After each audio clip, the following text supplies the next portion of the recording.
Bienvenidos a una nueva tertulia. ¿Qué es el cuarto programa? Cuarto. Programa ya. Volvemos un poco a la dinámica inicial de la opinión, de comentar los temas. Y para eso hoy tenemos un periodista invitado, amigo, fundador y director general de Elefante Blanco, Carlos Manuel Juárez. Muchas gracias a todos por la invitación aquí. Qué solemnidad. Esperemos que sea recurrente, ¿no? Sí. Sus comentarios aquí en tertulia. Mario Flores. Muchas gracias, Miguel, por la presentación. Mi Elefante Blanco, qué bueno que viniste. Y Pedro, ya sabes. Y Pedro Alfonso García Rodríguez. Muchas gracias y bienvenidos a todos al programa. Pues hay información bien fresca en el tema político. Ayer terminó la elección del domingo del Estado de México y de Coahuila y se aceleró de manera abrupta el tema de la sucesión, sobre todo al interior de Morena. Ayer Marcelo Ebrard dio un paso al frente, creo que con eso le puso presión ahí a los demás. Anunció que a partir del próximo lunes deja su posición como canciller, lo cual le va a permitir pues meterse de lleno a esta competencia. ¿Cómo lo vieron? Pues yo creo que como que ya se esperaba, ¿no? Después de la elección del Estado de México y de la de Coahuila, que se pusiera más candente, ¿no? O sea, realmente no había... hubo como confrontación hace un año cuando Monreal, ¿no? Empezó a presionar mucho a Sheinbaum. Y ahora, pues bueno, realmente el competidor, el real competidor que es Ebrard, pues lo hace, y creo que lo hace también de manera sobria, a pesar de que es un mensaje duro el que dio ayer, sobrio. Yo diría que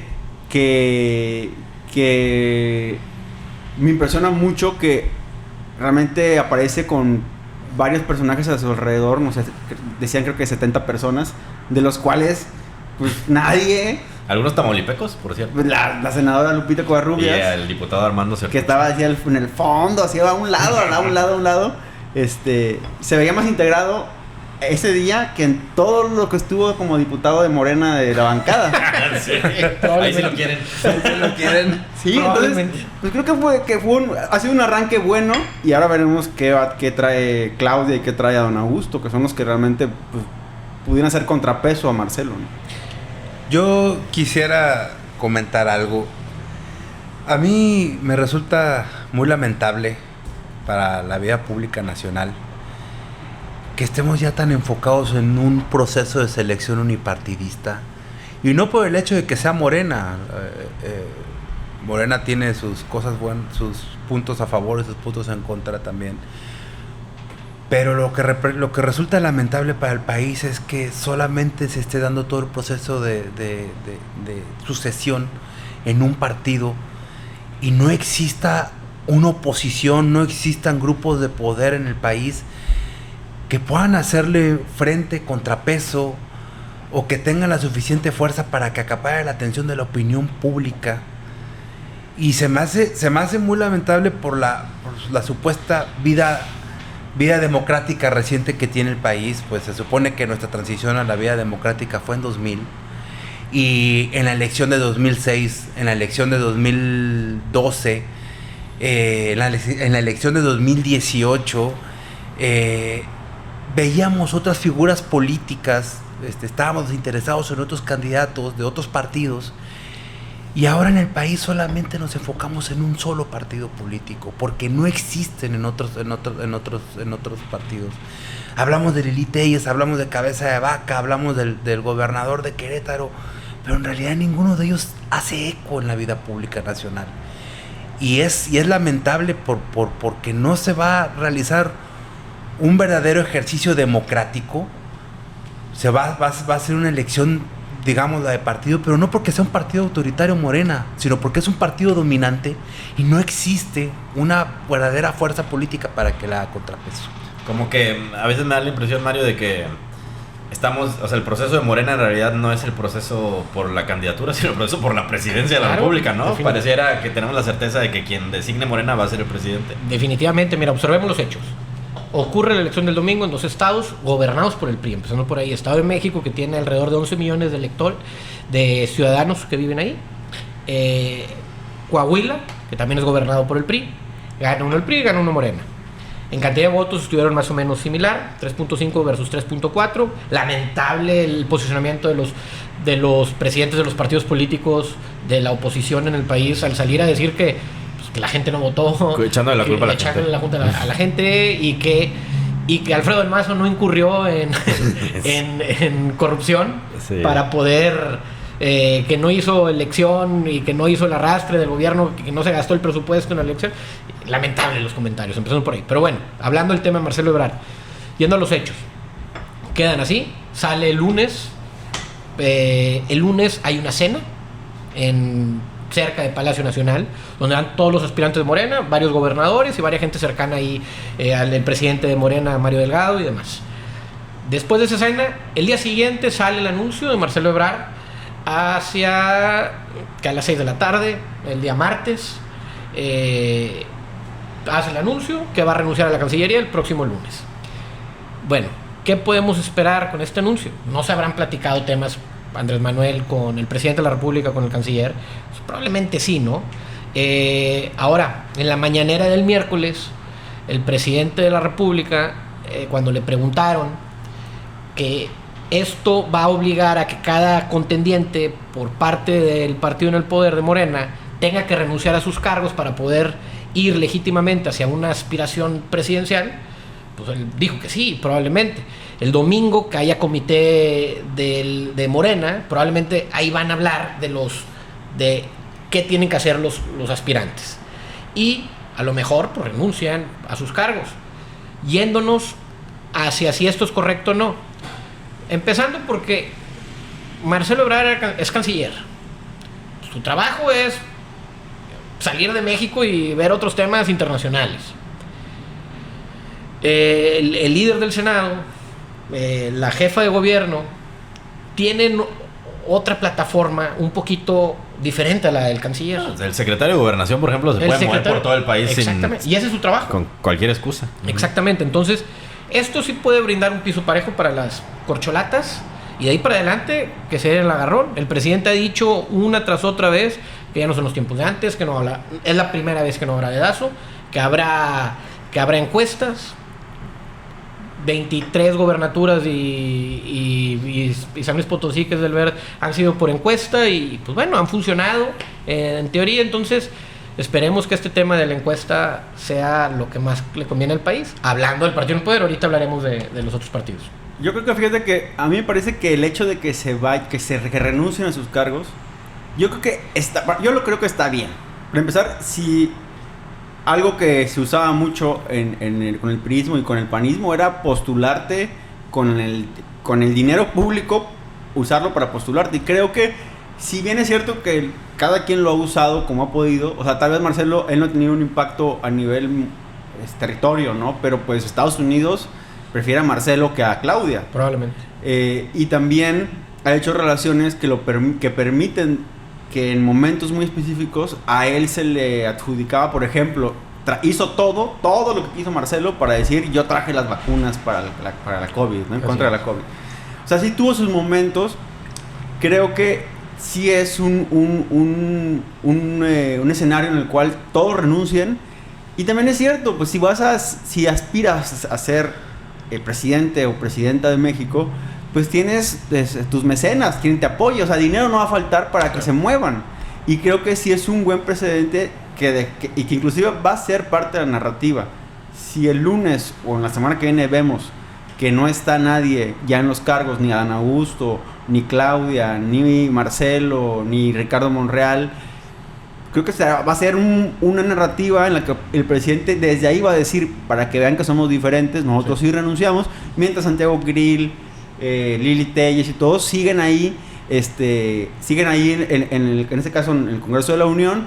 Y por ejemplo, la pregunta cabeza de vaca, ¿quién sabe de qué alcancía tiene para hacer espectaculares? Ya sacó el documental, no sé si ustedes ya lo vieron, pero ya está el documental del otro desafuero. Es decir, creo que sí sirve mucho para la sucesión limpiar y transparentar pues más o menos los caminos para que este piso parejo pues realmente sea una realidad, ¿no? Pero sí influye mucho, obviamente en mi opinión muy personal, sí influye mucho el nivel de proyección que se da, por ejemplo, y eso yo sí coincido un poco con Marcelo Ebrard en el tema del suelo parejo, que no es lo mismo ser secretario de Relaciones Exteriores a gobernar una ciudad de 23 millones, a una zona metropolitana tan grande. Porque si bien la Ciudad de México solamente tiene 8 millones de habitantes, toda la zona metropolitana, el nivel de influencia lo abarcan parte del Estado de México. Y el nivel que tiene de proyección mediática por gobernar la ciudad más importante del país, donde está la sede de todo, yo considero que sí es un punto en contra para personajes como el mismo secretario de gobierno, que pese a que recorre todo el país, no tiene el mismo nivel de atención que tiene la gobernante de la Ciudad de México. Obviamente que en la cuestión legal puede que no haya ningún problema con eso, pero en un proceso de selección de candidatos sí considero que sí debería haber un poco más de igualdad, de piso parejo para los candidatos, porque hablaría además mucho de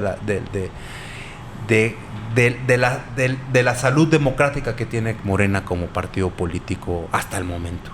Por eso creo que es una buena medida esta de que pues, parece que van a renunciar todos, ¿no? Según se entiende, es como un acuerdo que después del domingo, que es el Consejo Nacional de Morena, van a renunciar. Circuló en el ambiente ahora, después de los resultados del Estado de México, esta posibilidad de que Marcelo se enoje, se pelee, se levante de la mesa de Morena y que pudiera competir. Algunos decían, bueno, por la alianza, ¿no?, que representa al PRI y al PAN, y otros decían, no, pues a Movimiento Ciudadano.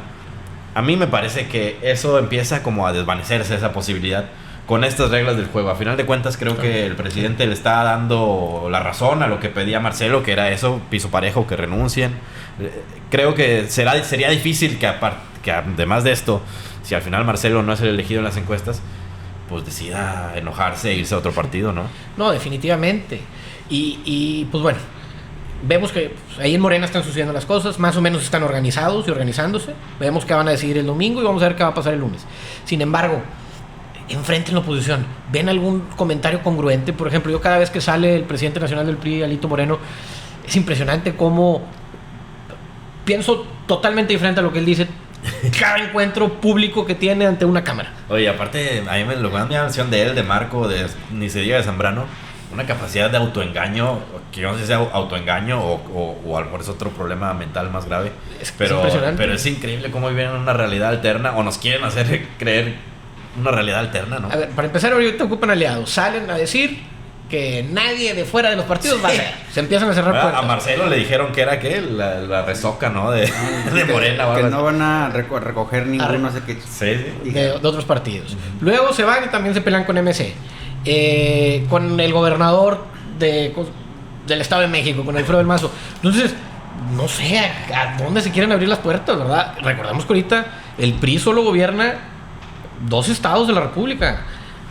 Nada que ver el PRI de A ver, hagamos una quiniela. Solo. Estamos a poco menos de un año de la elección, a 8 meses un poquito más de que arranquen las campañas y un poquito menos de que se designen ya los candidatos formalmente. ¿Quién va a aparecer en la boleta por la alianza PAN-PRI-PRD?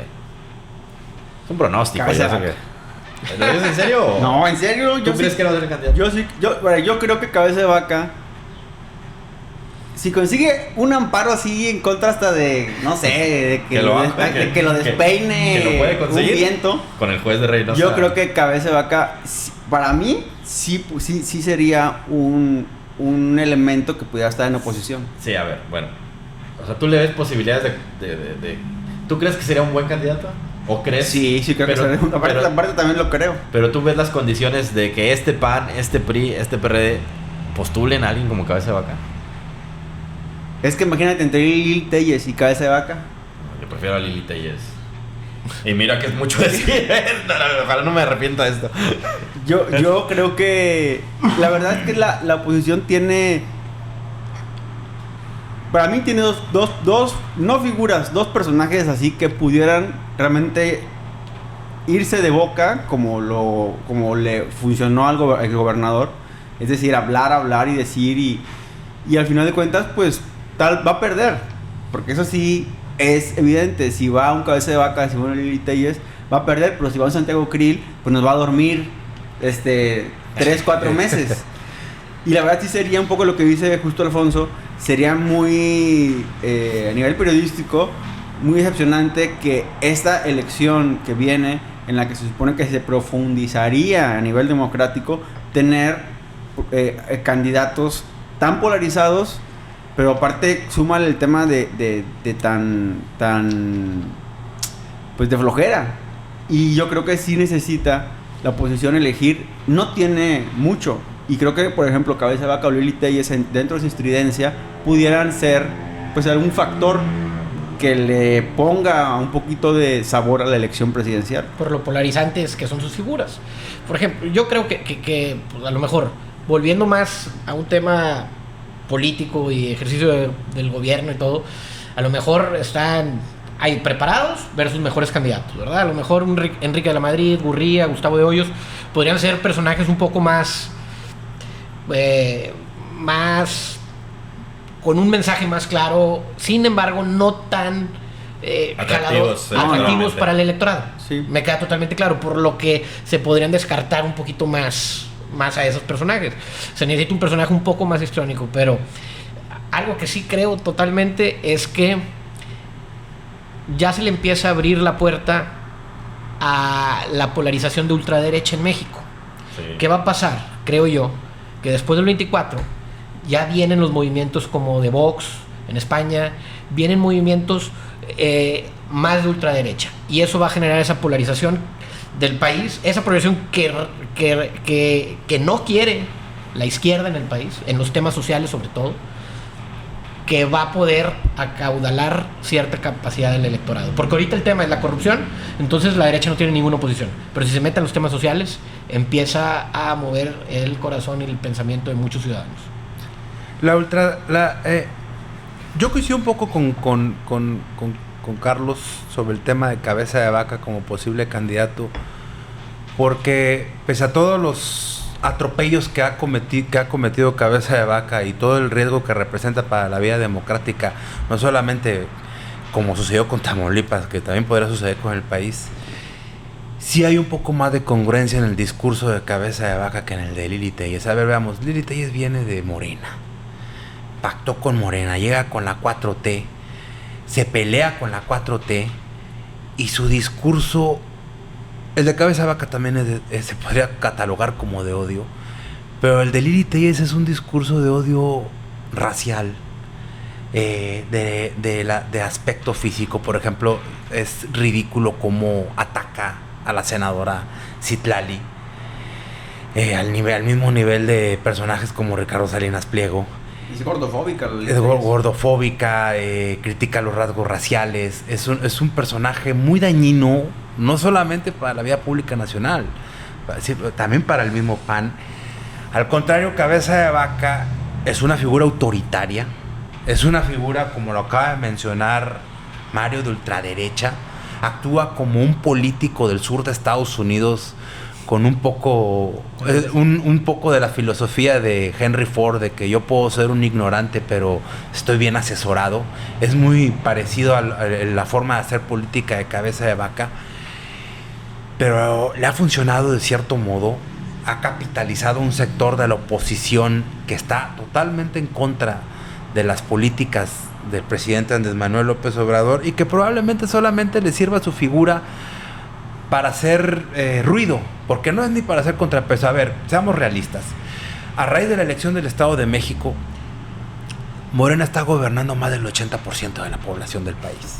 Estuve haciendo cuentas y la oposición solamente, en suma, Movimiento Ciudadano, PRI, PAN, gobierna poco más de 24 millones de mexicanos, de todo el ancho de la población.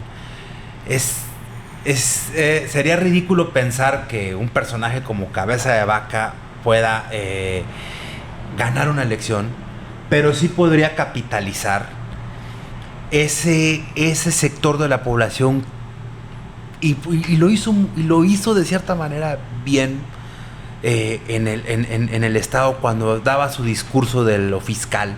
de que cómo nos pueden dar menos 14 centavos de cada 14 peso. centavos de cada peso.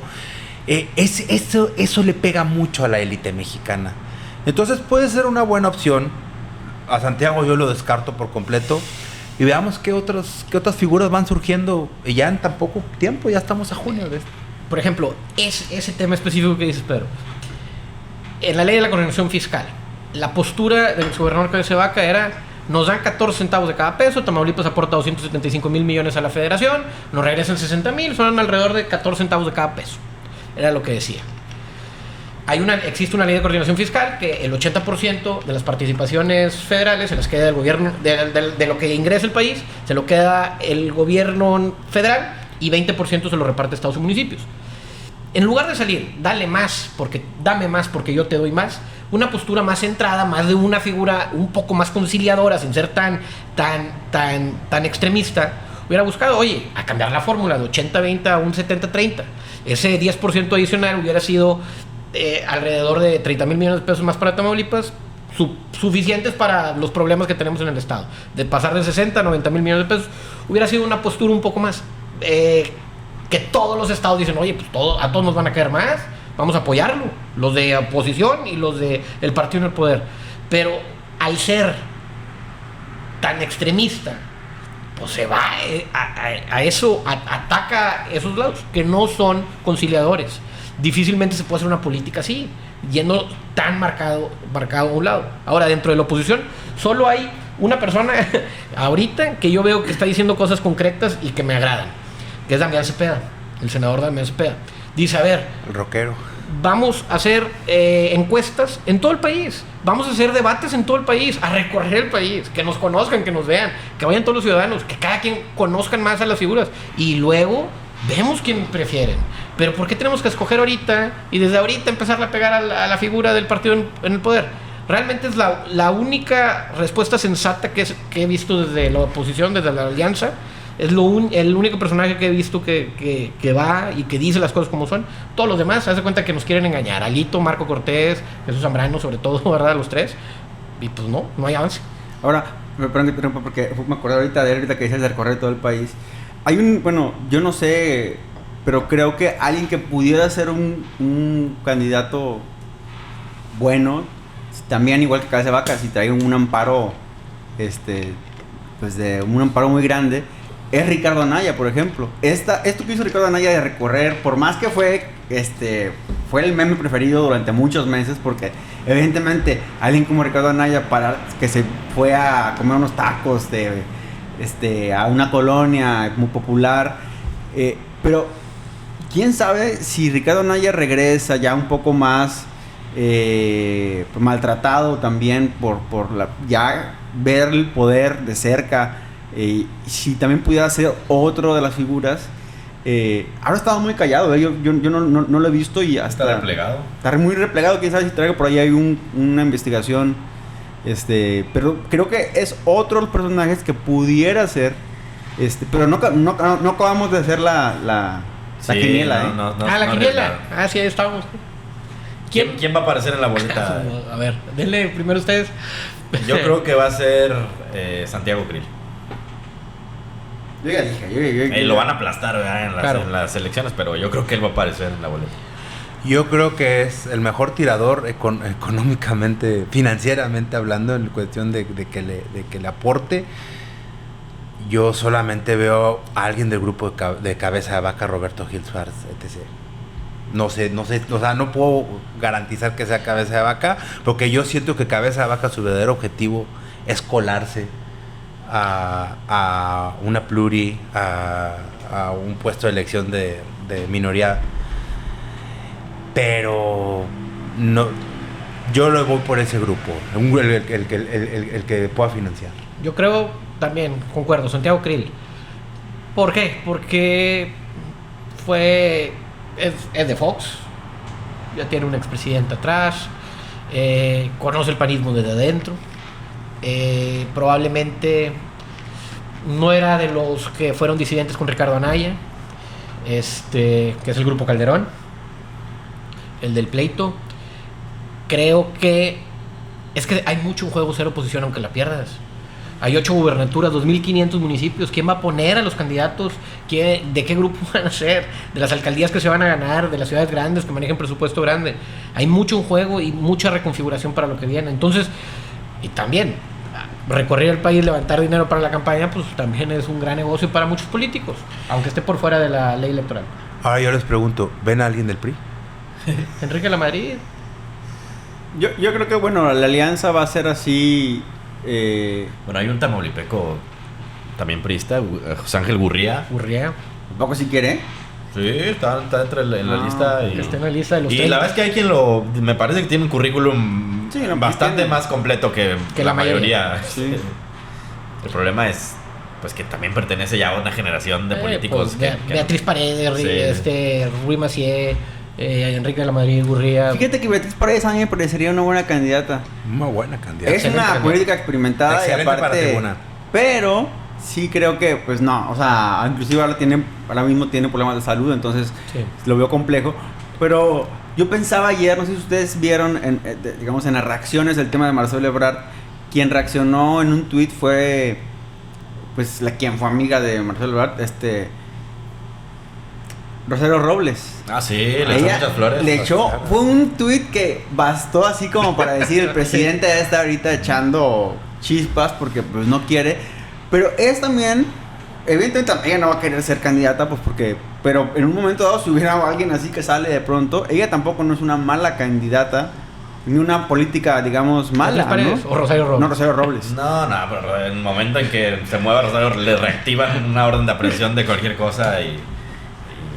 Sí puede ser, pero bueno, sí, no hay nada. Creo que también la otra pregunta que queda ahí es quién va a estar del lado de, o sea, a quién va a proponer MC, o sea, ahí está una, y también veladamente está la guerra interna fuerte, porque Alfaro, pues evidentemente va a buscar un fuero, o sea, como todo es gobernador con 3 dedos de frente. Samuel, va a buscar también, pues, crecer. Colosio. Y Colosio también, que está ahí. Yo creo que Colosio, él sabe que tendría que esperar mejor otros tiempos. Y manifestando cercanía con el PRI. Entonces sí es interesante ahí cómo va a estar. Pienso que, volviendo justo a lo que decíamos de Marcelo, pues al final de cuentas la agenda política, y no nada más de Morena, sino de los otros partidos, la sigue marcando el presidente López Obrador. De lo que salga el domingo después de ese Consejo Nacional, va a decir el PAN, bueno, pues a ver qué puedo cachar aquí, ¿no? ¿Qué puedo agarrar de lo que caiga de los políticos que empiezan a decir, yo no estoy de acuerdo con esto, me voy a salir? Las rupturas, que va a ser normal que se den las rupturas. Veremos aquí en Tamaulipas a ver si hay rupturas, ¿no? Sería también interesante lo que genera. Eso les quería yo preguntar ahorita que hablaba Mario de la cantidad de candidaturas que van a estar en juego. Me gustaría que habláramos del Congreso local, que de repente nos pasa medio desapercibido, y yo creo que es la gran guerra del 2024. Ahí está la clave para la gobernanza de Tamaulipas. Está la clave para ver cómo va a ser la segunda parte del sexenio de Américo Villarreal Anaya. Actualmente a Morena le faltan más o menos entre 3 o 4 votos para la famosa mayoría calificada. ¿Ve posibilidades de que en la elección del 2024 Morena acceda por fin a esos 24 diputados? Yo no. Y soy tajante en la respuesta, no porque no tenga la popularidad de la gente o porque no tenga la arrastre. Acaba de llegar Morena al poder en Tamaulipas. Sin embargo, en la pasada elección ganó 16 de 22 escaños locales. Y no lo obtuvieron. Luego, ya saben, los movimientos entre los partidos políticos de los diputados locales y demás, lo que haya pasado. Gobernaba todavía el PAN, todo lo que haya pasado. Sin embargo, para tener la mayoría de las 2/3 partes, pues ocupas, junto con, si ganas las 22, tienes 22 de 36. Sí. Y no entra en ningún plurinominal. Entonces, si se hacen 2 grupos, Morena y todo lo demás, y nada más ganan ellos, y nada más tienen escaños ellos, difícilmente lo tendrán. Yo creo que ese es el reto de Américo Villarreal. Y bueno, también de él y también del morenismo tamaulipeco, el conseguir el Congreso. Si Américo no logra pactar con todos los grupos políticos del Estado para tener el Congreso, por más que Sheinbaum, si es Sheinbaum o si es Ebrard, le dé todo el apoyo, va a ser imposible. Pero además, si ganan esos tan ansiados 24 curules, también tiene que haber una revisión de los perfiles. No pueden llegar diputados que después de 6-7 meses o después de un año no sepan qué es una iniciativa, se presenten a las comparecencias a leer preguntas. O sea, inclusive no puede haber un diputado que como le pasó a Humberto Prieto, que cuando le pregunta al auditor, el auditor le responde: pues acuérdate que tú y yo éramos amigos, ¿no? O sea, te considero mi amigo, le dijo. Entonces creo que ahí sí tiene que haber una revisión muy fuerte de los perfiles, porque si no va a volver a pasar lo que está pasando ahorita. Monreal se los dijo antes de que iniciara la legislatura: siéntense a leer la Constitución de su estado. No lo hicieron y por eso está el Congreso atorado y el gobernador manoteando para poder avanzar sobre todo en el combate a corrupción, ¿no? Yo coincido contigo, Carlos, y quisiera mencionar un aspecto también. Yo sí considero que Morena no ha logrado frenar su inercia a nivel electoral. Creo que va a seguir ganando más espacios, pero un fenómeno en Morena que se me hace alarmante, sobre todo para el gobierno del doctor Américo Villarreal, y es que la composición del partido se me hace muy similar al perredismo que inició en la Ciudad de México, que al principio manifestaba una unión y una fuerza política, pero está subdividido en muchos grupos, en parcelas de poder y tribus, y siento que eso está pasando dentro de Morena estatal. Veo muchos grupos de poder que lo componen los alcaldes, que lo componen las figuras nacionales de Morena, y por un lado también está el grupo del gobernador Américo Villarreal, y creo que va a ser una tarea muy, muy importante de todos, que logren la conciliación y que entre los tres tengan un proceso de selección de candidatos como lo mencionó Carlos, que tengan la suficiente capacidad de perdido para dejarse asesorar. 2, que no estén conflictuados entre ellos mismos. Y 3, que no se vayan a voltear a otros lados. O sea, que en la primera intimidación, soborno, como lo quieran manejar, se chapulineen y brinquen a otro partido o formen otro grupo, y todo se queda atorado en el Congreso, como ha pasado recientemente. Yo creo que son los puntos a considerar en el tema del proceso de selección de los candidatos para el Congreso local. Yo coincido ahí con todos ustedes, pero me preguntaría, si analizamos región por región, que a final de cuentas, pues así es la distritación. Veo muy pocos espacios donde el PAN tiene capacidades reales de ganarle a Morena. Yo creo que la frontera, si hacen ahí una selección medianamente correcta de candidatos en la 4T, pues la deben ganar sin ningún problema. Nuevo Laredo, Matamoros, Reynosa, Río Bravo. Creo que el PAN puede dar la pelea aquí en la región cañera. A lo mejor aquí en el centro del estado un poco, y en Tampico. Y en Tampico ahí más o menos, porque la marca de Morena ha crecido mucho. Yo en ese sentido sí creería que hay una oportunidad ahí para Morena para avanzar en los números en el Congreso. Pero no sé, la verdad es que también tienes razón. Yo no por el tema de la elección de la gente el día de los votos. Es más que nada por el tema matemático. Si ganas el 100% de los escaños, tienes 22 y no puedes meter ningún plurinominal. O sea, no te alcanzan los 24 ganando el 100%. Entonces es un tema ya más de alianzas, es un tema más de los candidatos con otros partidos. Ya es un juego político para poder alcanzar las 2/3 partes. No es el tema de que puedan ganar las 22. A lo mejor ganan las 22, a lo mejor ganan menos. No sé cuántos vayan a ganar. Sin embargo, es un tema que tienen que amarrar bien en el juego político, no tanto en el electorado. Por eso es difícil. Sí, habría que ver qué papel van a jugar los otros partidos, ¿no? Sí, Movimiento sí. Ciudadano. A mí me llama la atención qué va a hacer el Partido Verde en Tamaulipas. Empieza a ser curioso qué tipo de papel va a desempeñar el Partido Verde en el estado, ¿no? Definitivamente. Aparte, si van a ir en alianzas federales y en las locales van a ir sueltos.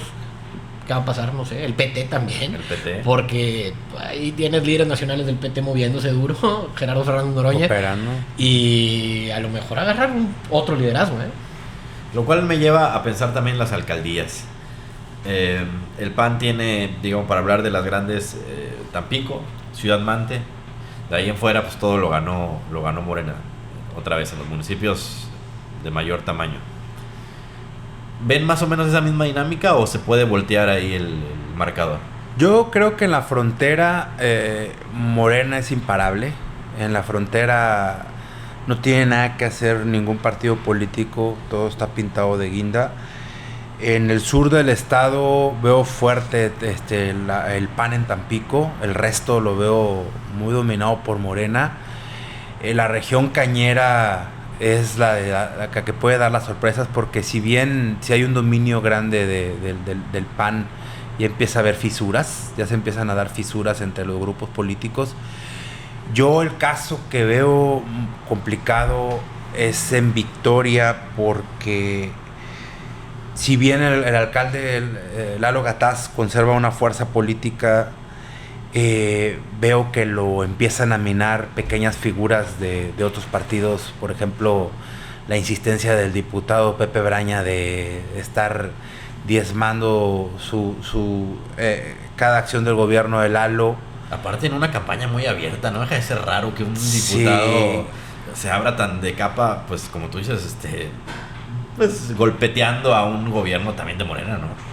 Y veo también por el otro lado Tico García moviendo sus piezas, y todo va orientado a que quiere ir por el Partido Verde, que representa otra fisura para Morena, porque ya tenemos a uno del lado del Partido del Trabajo, otro lado del Partido Verde, y la fortuna, y por otro lado está Óscar Almaraz, que algunos lo cuestionan, otros lo defienden, pero tuvo la fortuna de que en su trienio en Victoria se realizaron muchas obras y conserva un nivel de popularidad que ante un descuido, como lo comento en el lado de Morena, que tratan algunos grupos pequeños de minar el liderazgo de Lalo Gataz, ponga en peligro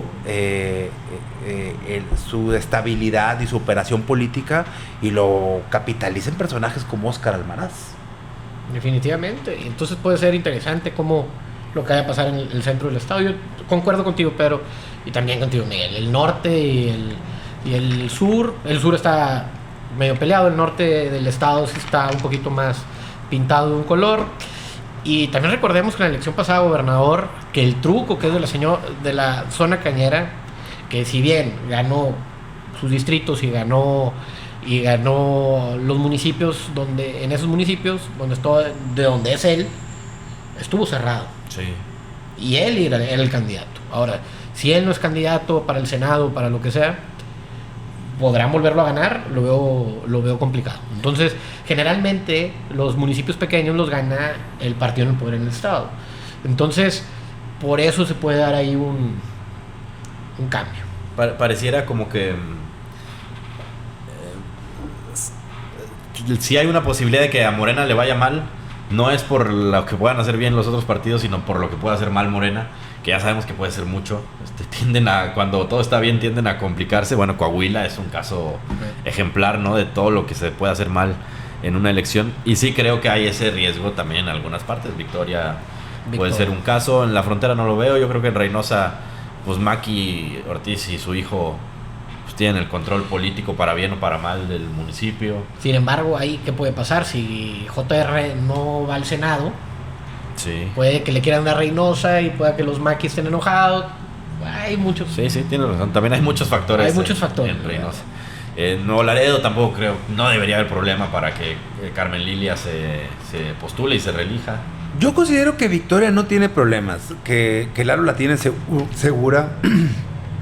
pero sí veo a grupitos alternos a Morena que puedan empezar a diezmar el liderazgo de ese grupo, que además la sufrió bastante, porque independientemente de todos los cuestionamientos que se le puedan hacer, por ejemplo, a Lalo, pues aguantó embestidas muy fuertes por parte del cabecismo que hasta arriesgaron su vida. Y las últimas votaciones de Morena, Victoria ha sido fundamental para los triunfos, por ejemplo, de Américo Villarreal, el Senado. A Victoria le ha ido muy bien. Morena, sí. Pero bueno, a pesar de todo esto, y la ciudadanía que luego quedamos atrapados en juegos políticos y no hay nunca un verdadero desarrollo. Esperemos que pues, con el nuevo proyecto en el 24 a la presidencia de la República, pues Tamaulipas quede bien parado, bien fundamentado. A ver, esa es una buena pregunta. ¿Cuántas realidades diferentes ven para Tamaulipas en el 2024 dependiendo de quién gane? Pues mira, primero dependiendo de quién es candidato. Pues, a ver. ¿Por qué? Porque si sabemos que todos los gobernadores tienen sus preferencias, si queda él o la candidata del gobierno del estado que tienen más inclinación por parte de Morena, primero ahí, en la selección de los candidatos en las diferentes posiciones del estado, ya es un primer filtro de cómo vamos a ver reconfigurado el estado para el 2025 y lo que viene el resto del periodo del gobernador Américo Villarreal. Y el futuro del estado político, de la situación política en el estado de Tamaulipas. Primero es quién es candidato, luego quién gana. Si llega a ganar la persona a la cual al final del día me imagino que, aunque no seleccionen él o la candidata de Américo, que es Claudia Sheinbaum. Bueno, sí, aunque no la seleccionen, van a apoyar al partido, ¿verdad? Independientemente de eso. Sin embargo, sí importa mucho en la selección de los candidatos. Y eso puede ayudar a que se fortalezca un grupo, lo que decías ahorita de lo que pasaba cuando inició el PRD en la Ciudad de México, que había muchos grupitos subalternos, a que se consolide un grupo fuerte en el estado. Eso creo que puede llegar a pasar. Y si no, si gana la oposición, pues bueno, se da una vuelta a 180 grados del estado. Yo empiezo a tener una duda en una cuestión de que no solamente es en Tamaulipas, se da en todo el país. Si bien ya están muy definidos muchos grupos políticos hacia una candidata, que ya lo podemos decirlo, pues Claudia Sheinbaum, una precandidata. Pero a mí me entra una duda, ¿es en realidad esa alineación para apoyar a Claudia Sheinbaum? ¿O es la disciplina que ha establecido el presidente Andrés Manuel López Obrador y su grupo en los grupos políticos de Morena? La sucesión de Morena, si bien se da democrática, van a seleccionar por la vía democrática también a sus candidatos y es evidente que la fuerza política que tiene el partido para ganar una elección democrática, no hay que olvidar, no hay que dejar por un lado que la influencia de Andrés Manuel va a continuar. No, claro. Va a continuar. Y va a ser evidente, o sea, y conforme sea quien llegue, sea Claudia, sea Marcelo, yo creo que en los grupos políticos de Morena a nivel local, en todo el estado, van a tener una cierta influencia directa de Andrés Manuel López Obrador, aún después de no ser presidente. Entonces, yo considero que independientemente cuál sea el gallo del poder, el movimiento político en Tamaulipas va a ser interesante, porque por un lado va a estar el mandatario, quien sea, si sea de las simpatías del gobierno, por ejemplo, del doctor Américo Villarreal, pero por otro lado también va a estar la influencia de Andrés Manuel, que mientras le permita la vida, y va a seguir. Lo haga, no va a ser una figura autoritaria como lo fue con Plutarco Elías Calles en el Maximato, pero sí va a ser una persona que con el simple hecho de que dé una declaración va a cambiar, va a alterar de cierta forma la opinión pública. No, definitivamente, pero Miguel, miren, considero que en México puede pasar un fenómeno como ha pasado en otros países, sobre todo en Latinoamérica. Vemos en Argentina el kirchnerismo, ¿verdad? trasciende los partidos políticos y trasciende los candidatos y todo.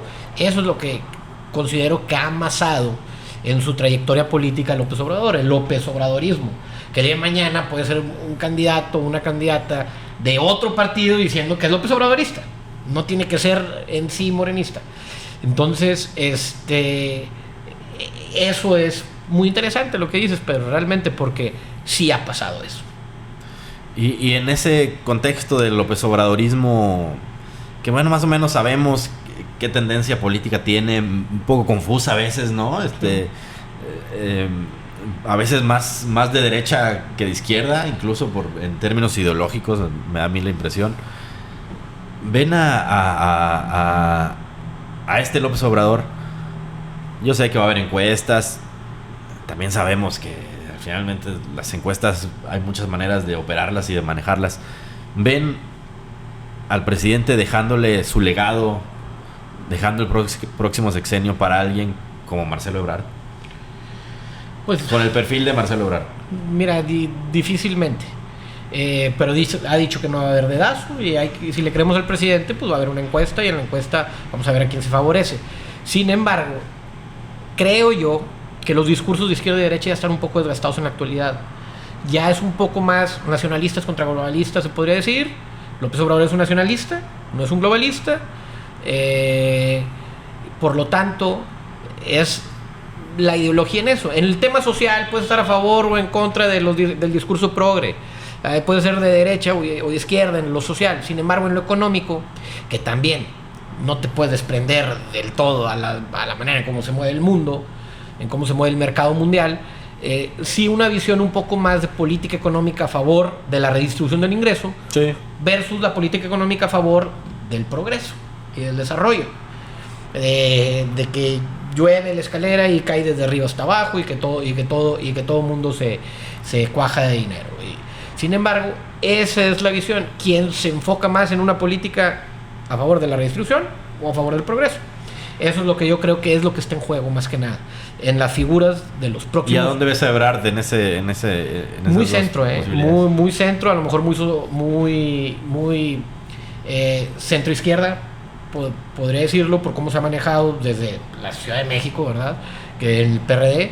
Sin embargo, sí ve un poquito a Claudia un poquito más afín al legado de lo que se ha llamado 4T y de López Obradorismo. Por lo tanto, sí me imagino que sea un poquito más afín al proyecto de Claudia que de Marcelo para la sucesión. Yo considero que el legado inmediato de Andrés Manuel López Obrador va a ser políticamente incorrecto cualquier alteración que se le haga, como los programas sociales que aterrizó desde que llegó a su gobierno. En el tema de quién continuaría más su proyecto, me atrevo a decir que los dos, por ser políticamente correctos, tendrían que hacerlo al menos en el inicio. Creo a Claudia Sheinbaum la veo más afín a la defensa de los derechos civiles, por la evolución de los derechos civiles, que por ejemplo el mismo presidente no se atrevió o no le alcanzó el tiempo. Es muy conservador para esos temas, el presidente. No le alcanzó el tiempo para impulsar y llevar a la sociedad. Yo creo que no quiso, Sí. Pedro. Yo más bien sí creo que tuvo la oportunidad, pero no quiso. Y llevó a la sociedad civil, o sea, que lleve a la sociedad civil mexicana a otro nivel. Considero que Marcelo Ebrard es más cauteloso en la cuestión de lo políticamente correcto, y sí sería una persona que cabildearía más, haría más lobbying para aterrizar reformas que lleven al país a otro nivel en lo social. Y en ese aspecto sí considero que Claudia Sheinbaum es más radical. Es una persona más permeada de la cuestión por su formación. Es una precandidata más allegada a las causas de la sociedad civil. Al contrario de Marcelo, que sería una persona de una formación más tecnócrata, burócrata. Siempre estuvo, él lo mismo lo asegura, siempre ha estado en la esfera gubernamental. y su innovación sería en el aspecto económico, hasta en el aspecto de políticas públicas. Pero sí veo a Claudia como una persona de más vanguardia, más apegada más radical en la cuestión de los derechos civiles. Hay una cosa que yo veo que que no le gusta a cierto sector de Morena, quizás al considerado pues más duro, ¿no? Más radical, que dicen, de Marcelo Ebrard, dicen, ¿cómo es posible que apoyemos a un candidato que genera simpatías entre los de enfrente? Evidentemente Marcelo Ebrard de las cuatro corcholatas es quien no le disgusta tanto a la gente del PAN y la gente del PRI. Entonces la gente más dura de Morena dicen, bueno, ese es un ejemplo perfecto de por qué no debe ser nuestro candidato. Pero por otro lado hay quien dice, bueno, pues es que eso lo haría un gran candidato. ¿Cómo lo ven? Pues bueno, lo conciliador, un poquito más de centro, pero un poquito, por ejemplo, vi un video, un TikTok del diputado Miguel Torruco, hablando de ello, de lo que acabas de decir, Miguel, diciendo, a ver, ¿quién tú crees que la oposición escogería como candidato de Morena para la sucesión presidencial? Bueno, ese no es el que representa los intereses y los valores de Morena. ¿Quién es Marcelo Ebrard? Entonces, hablaba de Claudia como la candidata idónea de la sucesión de Morena.